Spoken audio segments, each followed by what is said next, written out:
Olá, eu sou Vinícius Piedade e nesse vídeo eu vou falar sobre a adaptação de um espetáculo de teatro do presencial para o virtual. Essa experiência solo e essa transposição a partir da minha própria perspectiva, a partir do meu próprio trabalho, a partir das minhas próprias adaptações. Durante a pandemia, naturalmente eu e todos os outros artistas ficamos impedidos de trabalhar no presencial, como tantos outros profissionais das mais diversas áreas. E na nossa área em específico, justamente porque precisamos de aglomeração, o teatro exige a presença, o teatro exige exatamente o encontro entre o artista e o público. Veio essa necessidade, a priori necessidade. A priori não era uma busca estética ou artística essa transposição, essa adaptação. A priori era a necessidade de entender como seria a nossa vida a partir daquele momento e como poderíamos trabalhar sem que fosse no presencial. Isso para todos nós foi um grande desafio, já que o teatro é sobretudo a arte da presença. O teatro é a arte que talvez mais precise disso, da presentificação, do artista frente a frente do público. As outras artes talvez elas se bastem em outras linguagens. A música você pode ouvir um álbum, né? Você pode ouvir aí nos streams. O filme é a mesma coisa. A pintura a pintura já foi feita, você vai ver a pintura pronta. A mesma coisa a escultura. Já o teatro ele acontece no encontro do artista com o público. Então, esse desafio para mim, pessoalmente, foi muito grande, já que eu, quando decidi adaptar as minhas obras para o virtual, eu não fiz uma decisão a partir de um parâmetro estético, ou seja, um desejo de transpor o espetáculo para essa outra linguagem fílmica. A questão era entender como fazer com que a obra não perdesse o essencial nessa transposição. E aí, a partir das experiências que eu fui tendo, ao adaptar 4 dos meus espetáculos para o virtual, eu fui entendendo com cada um deles e que com cada um deles eu teria que estabelecer um parâmetro diferente. Primeiro, eu preciso apontar que na minha busca, essa transposição não poderia ser meramente uma filmagem do espetáculo, ou seja, ligar a câmera e começar a filmar. Isso, na verdade, eu já havia feito com os trabalhos no teatro, apresentando no teatro, tinha lá uma equipe de filmagem que filmava e tal, isso era meramente uma filmagem do espetáculo, não era uma transposição, tema dessa nossa rápida conversa. Para mim, a transposição, ela teria que partir de uma adaptação efetiva e real de linguagem. Como aquela obra que era feita daquele jeito no palco, deveria ser feita nessa outra linguagem. Esse passou a ser o meu desafio, o meu alto desafio. E até nesse sentido, eu posso dizer que havia nisso algum estímulo artístico. Não era meramente a filmagem daquilo que já estava feito, daquilo que funcionava no teatro. E sim, uma investigação de como fazer com que aquele texto, aquele jeito de corpo, aquela proposta estética pudesse ter vida. Esse era o meu parâmetro. Ter vida dentro dessa outra linguagem. Eu havia visto algumas filmagens de espetáculo e eu naturalmente achei a maioria das coisas muito chatas, justamente porque o teatro exige a presença e como ela não era efetiva, não era real, não era presente, era um não espetáculo. Efetivamente o que eu via em cada uma das lives que eu assistia era um não espetáculo, não era o que efetivamente você via no palco. Era cruamente a mesma coisa que eu mesmo fazia quando ligava uma câmera e filmava as apresentações de teatro. no teatro. Só que como o meu interesse passou a ser transposição da linguagem, eu entendi que eu teria que pegar os textos, fazer uma decupagem e um trabalho, na verdade, um trabalho dobrado de adaptação. Como adaptar esse teatro, a priori, para minha casa. É importante lembrar que naquela altura ainda não tínhamos possibilidade nem de sair de casa. Estávamos todos, era o mais radical fica em casa daquela época. Foi quando eu comecei essa experiência. Efetivamente, a minha primeira experiência com essa transposição do presencial para o virtual se deu com um convite que eu recebi de um festival em Macau, na China. Eu apresentaria o espetáculo 4 Estações em Macau, né? Eu e a atriz Gabriela Veiga apresentaríamos lá. Esse espetáculo é formado por 4 histórias, né? Cada história tem cerca de 20 minutos. E quando veio esse convite, quando na verdade veio o desconvite, primeiro o convite de realizarmos o espetáculo lá em Macau, depois o desconvite, quando eles nos avisaram que efetivamente o festival não iria acontecer no presencial, iria acontecer no virtual. Aí o festival, a organização do festival me solicitou que eu enviasse uma filmagem de uma das histórias do espetáculo, uma das histórias de 20 minutos. E aí eu me reuni com a Gabriela Veiga, me reuni com o Helenor Júnior Secom, elaborei uma adaptação, eu diria, cinematográfica da história, que era o encontro de uma atriz com um fotógrafo. Fiz uma espécie de decupagem plano a plano, onde o câmera deveria estar em cada momento. Propus para a Gabriela uma coisa que na verdade no espetáculo já acontecia, uma atuação menos projetada, uma atuação menos teatral, efetivamente mais cinematográfica, uma atuação mais para dentro do que para fora, como o teatro propõe, né? E a Gabriela topou, nós ensaiamos e a partir dessa decupagem plano a plano fizemos esse curta-metragem. Eu diria que essa experiência virou um curta-metragem chamado O Outono, Notícias de uma Tarde Nua, o texto meu, que eu fiz com a Gabriela Veiga. A partir dessa experiência, e que para mim foi absolutamente precioso, nasceu, agora em parceria com Evas Carreteiro, um projeto chamado Take Único, que justamente propunha-se como um projeto não teatral e sim cinematográfico. Esse projeto Take Único existe até hoje, até recomendo para quem quiser conhecer. Joga no YouTube Take Único, já estamos na 3ª temporada desse projeto. E eu diria que surgiu dessa experiência, a priori, da transposição do teatro para a linguagem fílmica. Aqui já estávamos experimentando uma outra linguagem, de fato.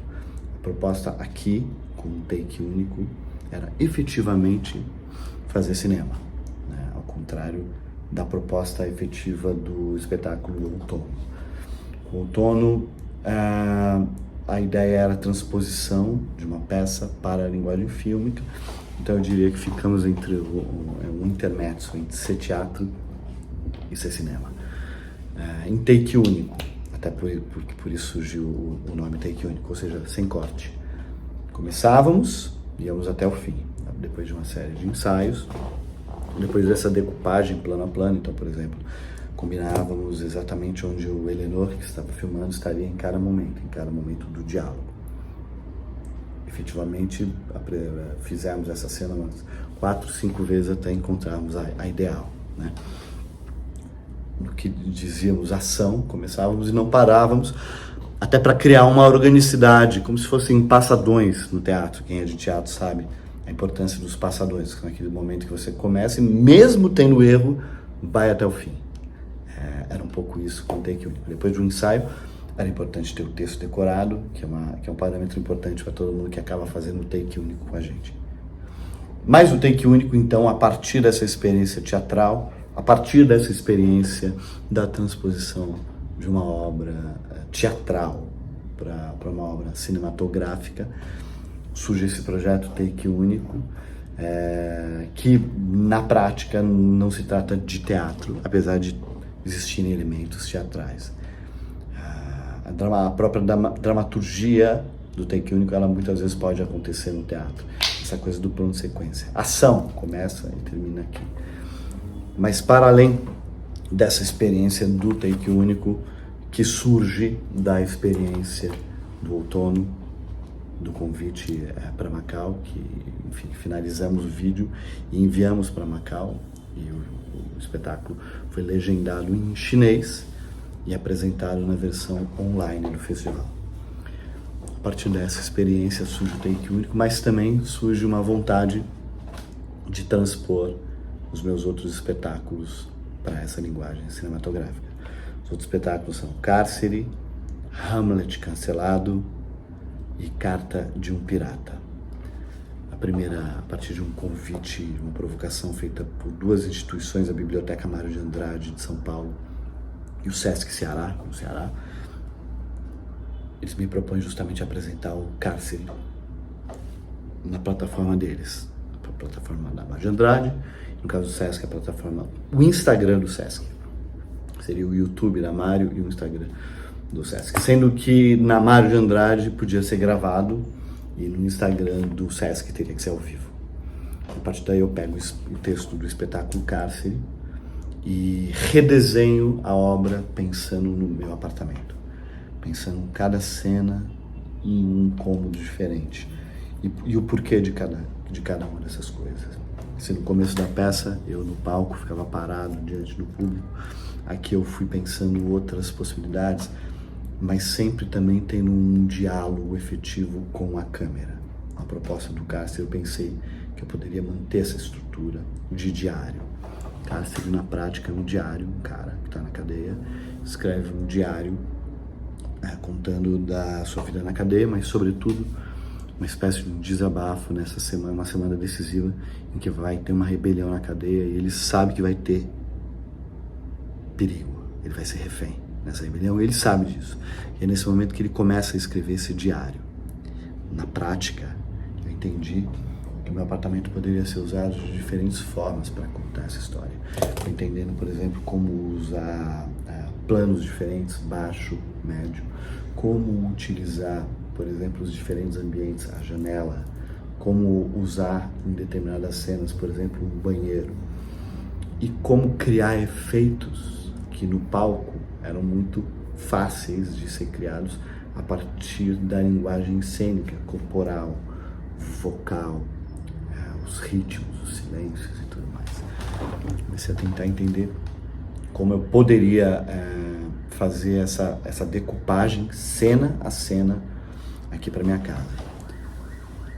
O Cárcere é um espetáculo de 1h20 e eu quis manter basicamente o texto todo com alguns cortes.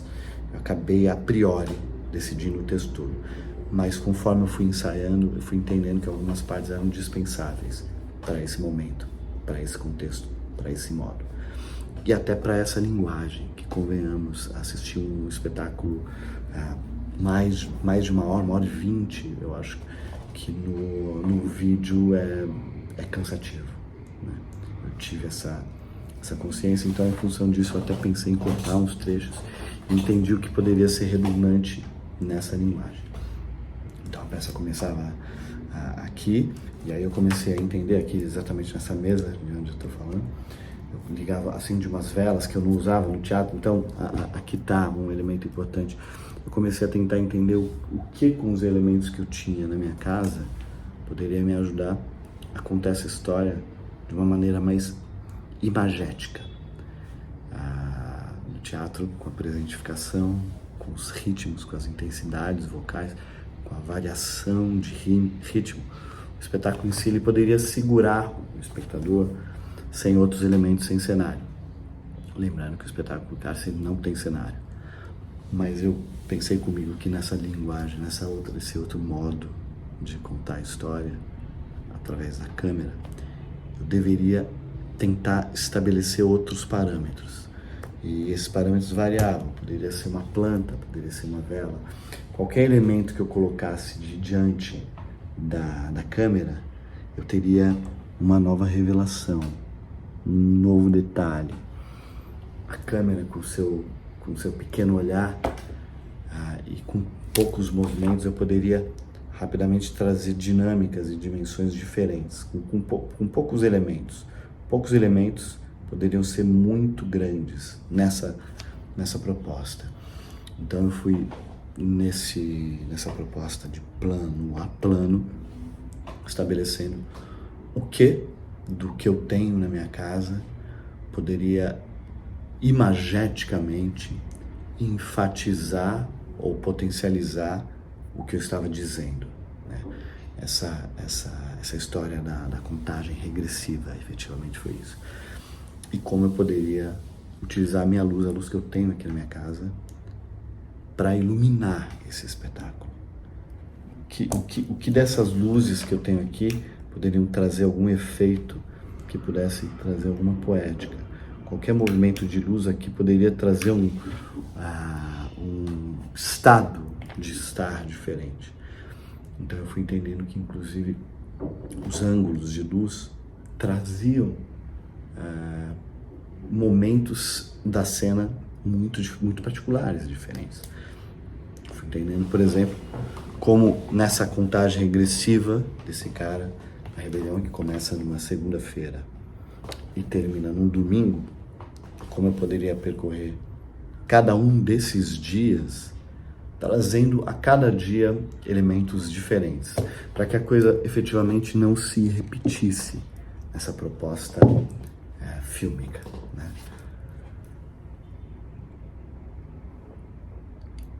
Fui entendendo como brincar, por exemplo, com um abajur que eu tenho aqui em casa, como essa luz e contraluz trariam climas diferentes.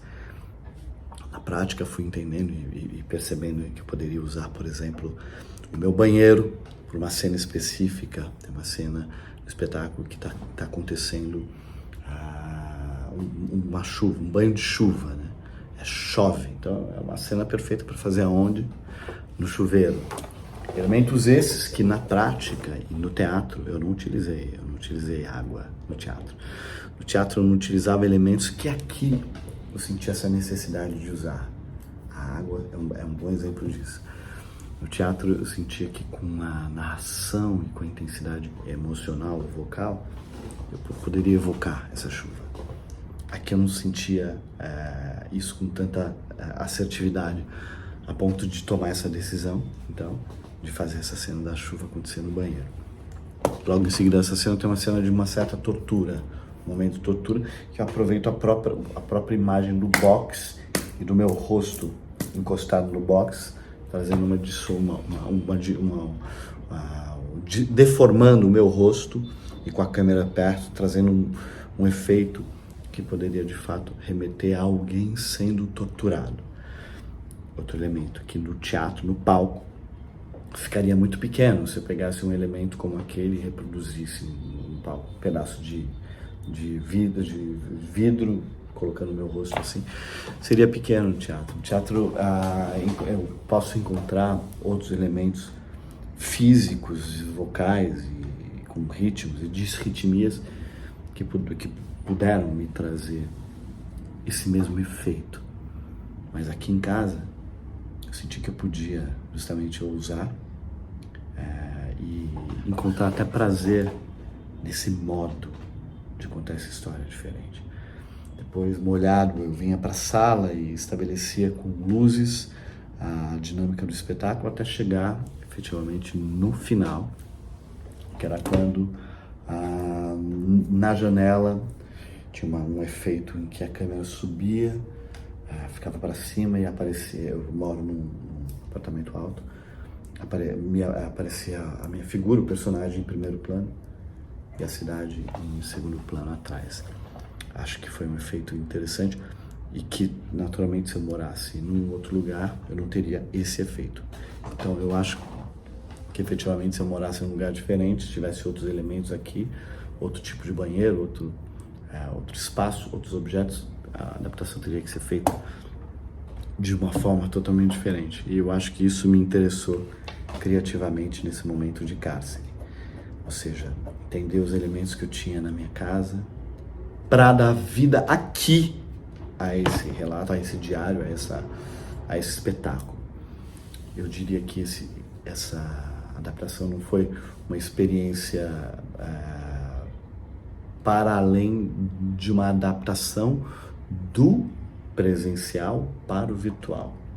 Diria que, ao contrário do Take Único, que virou cinema, efetivamente cinema, o Cárcere não. O Cárcere não era cinema. O Cárcere era, sim, uma peça filmada dentro de parâmetros específicos que eram simplesmente não apenas filmar o que eu faria no teatro, e sim, efetivamente, uma adaptação do presencial para o virtual. Essa experiência me foi muito cativante e não demorou para que eu pudesse fazer essa mesma experiência e para outras instituições, outros festivais. De vez em quando gravando, de vez em quando simplesmente fazendo online, ao vivo, né? Essa experiência ao vivo também tão importante no teatro, né? Acontecendo aqui agora, eu lembro que a maioria das instituições queria justamente o ao vivo. Não, mas tá acontecendo agora, né? Tá acontecendo agora. O público em suas casas, em diferentes lugares, gostava de saber que a experiência estava sendo feita e vivenciada agora. E não demorou muito para que depois da experiência do Hamlet, do Cárcere, viessem convites para fazer o Hamlet cancelado. E aí eu fiz essa transposição, inclusive até hoje no ar, no Sesc em Casa, Sesc ao vivo, Sesc São Paulo, a filmagem do meu Hamlet cancelado aqui para minha casa, que eu parti exatamente dos mesmos prismas da construção de Cárcere. Ou seja, como agora fazer a mesma coisa com outro espetáculo, sem, inclusive, ser repetitivo. Hamlet tinha um outro texto, uma outra linguagem, uma outra proposta. Como fazer no mesmo lugar, sem que eu usasse os mesmos recursos utilizados no Cárcere. Esse passou a ser meu desafio e isso passou a me cativar artisticamente, no sentido de criação de novos caminhos, novas possibilidades. Eu não iria usar o banheiro com a água ligada, como eu havia usado no Cárcere, no Hamlet. Então o desafio foi outro, e eu penso que a narrativa se estabeleceu de forma diferente do Cárcere. O Hamlet é a história de um ator frustrado com o cancelamento de uma grande montagem de Hamlet que ele participaria, e frustrado com esse cancelamento, inconformado com tal cancelamento, ele decide fazer sozinho essa peça. Ele fala, não vou aceitar, eu vou fazer sozinho, o que seria da maior montagem da peça Hamlet, que se transforma provavelmente na menor. No teatro tem sempre esse discurso do que poderia ter sido, né? E é o que virou na adaptação para o virtual. O desafio foi esse, que além de não ter a grande montagem do Hamlet, eu não tinha nem mesmo mais o teatro. Então, como virtualizar aquilo que precisava do presencial? Nesse caso, como também o Hamlet, eu falava diretamente com a câmera, eu mantive essa proposta, mas fui partindo de elementos visuais, ou seja, eu passei a mostrar coisas para a câmera, na construção do espetáculo, mostrar imagens. Mantinha-se a narrativa, mas eu podia trabalhar com essas imagens. No espetáculo Hamlet cancelado, há um momento em que frutas passam a representar os personagens. E aí, nesse caso, ficou fácil, porque ao mostrar as frutas no teatro, eu tenho um público muito distante. Eu diria que, com a proximidade que há com a câmera, eu pude, inclusive, ter uma proximidade maior desses personagens fruta do espectador. Eu tinha um close na Ofélia maçã. Ofélia não, Ofélia era uma pera. O Hamlet era uma melancia. O Polônio era um maracujá. A Gertrudes era uma maçã. O Laertes era um melão. Enfim. Então, de alguma forma, os personagens estavam todos muito próximos da câmera. E nessa contação dessa história, eu pude estabelecer essa proximidade até maior do que eu efetivamente fazia no teatro. Eu diria que, inclusive, quando eu voltei para o teatro pós-pandemia, alguns dos elementos que eu usei no virtual acabaram ficando para o presencial. Interessante como uma coisa acabou potencializando a outra. Então, no Hamlet cancelado, passei a usar outros elementos aqui da minha casa, passei a estabelecer um outro modo narrativo, que não aquela intensidade pilhada do cárcere, mas uma suavidade desse narrador frustrado e tal, conduzindo o espectador nessa que seria a grande montagem da peça Hamlet, que não se efetivou e que não se efetivou nem no teatro, passou a acontecer no virtual, na casa desse ator frustrado com a não realização do seu espetáculo.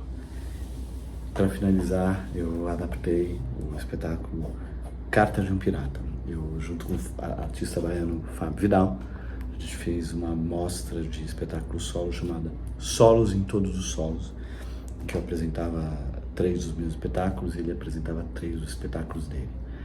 Nesse caso, o Carta de um Pirata, eu resolvi sair da minha casa e fazer na casa de uma outra pessoa. Esse desafio foi bom para entender como seria encontrar essa dinâmica da peça sem os mesmos elementos que eu já havia utilizado aqui na minha casa. E no caso do Carta de um Pirata, eu diria que a opção que eu fiz foi mais teatral do que fílmica. Ao contrário do Hamlet, e ao contrário do Cárcere, em que eu transpus literalmente cena a cena para a câmera, para essa linguagem fílmica, para o espaço, para essa dinâmica ator, câmera, espaço. No Carta de um Pirata, eu peguei o apartamento de uma amiga, Aline Bianchi, espalhei os móveis, é um apartamento grande, e eu, nesse caso, fiz a peça para a câmera. Carta de um Pirata, que é o meu primeiro solo que foi escrito e estreado em 2003, peça que tem tanto tempo com ela, é uma peça muito corporal, muito física.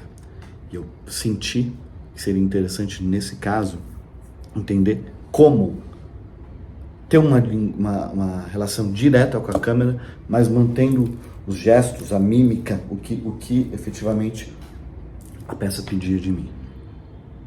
Então, nesse caso, no caso dessa peça, o desafio foi justamente trazer a estrutura dramatúrgica e cênica com a câmera filmando e me acompanhando. Eu acho que o que difere efetivamente essa adaptação das outras foi mais no caso do Pirata, uma despreocupação com a transposição fílmica, estética, cinematográfica.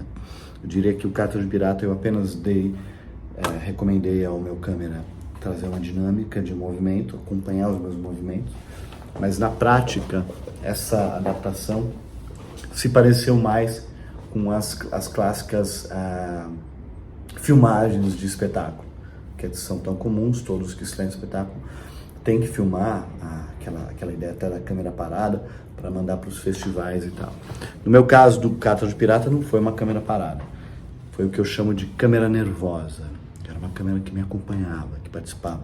Era uma câmera que se aproximava e se distanciava, tinha proximidade e distância, mas se aproximava de uma adaptação mais, eu diria, conservadora em relação, sobretudo, às transposições que eu fiz com Cárcere e com Hamlet cancelado, e a começar tudo isso com o outono de 4 estações. Então eu diria que nessas minhas experiências, tirando aqui uma conclusão, foi muito importante eu não apenas pensar em filmar o espetáculo, mas pensar em transposição de linguagem.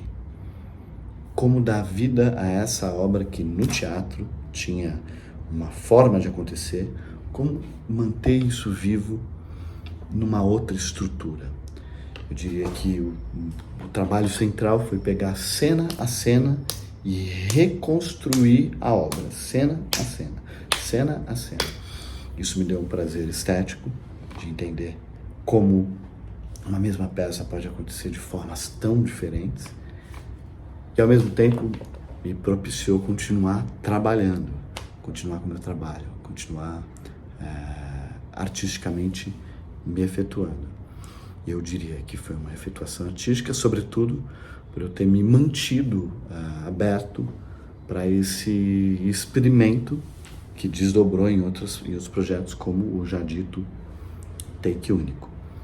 Penso que o take único virou uma linguagem de fato cinematográfica, enquanto a experiência da filmagem dos espetáculos me trouxe a dimensão da importância de não apenas nessa proposta de levar do virtual para o presencial, não apenas filmar o espetáculo, e sim refazer o espetáculo para essa outra linguagem. Efetivamente, estamos em outras condições, com outros recursos, efetivamente dá para usar mais. Mas a pobreza de possibilidades que eu tinha na minha casa se mostrou muito rica, porque eu entendia que a cada dinâmica de espaço, a cada movimento de câmera, a cada ritmo que eu estabelecia, de distância, proximidade, de ângulo, eu podia recontar essa mesma obra de uma maneira diferente. Isso me foi muito prazeroso e as reverberações dos espectadores foram também muito potencializadoras. De modo que, de vez em quando, me passa pela cabeça que todos os meus espetáculos poderiam passar por essa outra linguagem. Efetivamente não é fácil, porque realmente é um outro trabalho. Na prática, eu até compreendo aqueles que optaram em não fazer a adaptação e apenas filmar a peça, que é um trabalho dobrado. É como se você, de fato, reencenasse a obra dentro de um outro parâmetro, que é o parâmetro cinematográfico, fílmico. Mas o prazer que me deu isso, e de perceber como a obra batia nos espectadores dentro de uma outra experiência, no caso a fílmica, me deu muita chama para continuar. E foi por um longo tempo, foi por mais de 1 ano e meio que eu mantive apresentações e acabei participando de diversos festivais aqui no Brasil. Esse que eu falei na China, participei de um festival em Cabo Verde, um festival na Mongólia, um festival na Ucrânia, pré-guerra, um pouquinho antes de começar isso tudo, né? Em suma, eu diria que a experiência solo, né? Essa adaptação do presencial para o virtual foi para mim muito potente. Então eu encerro com essa reflexão. Esse meu rápido workshop, que é um desdobramento do edital 39 do PROAC direto. Quem tiver curiosidades, questões, pode escrever em comentários, que eu vou fazer questão de responder cada um. É isso. Obrigado.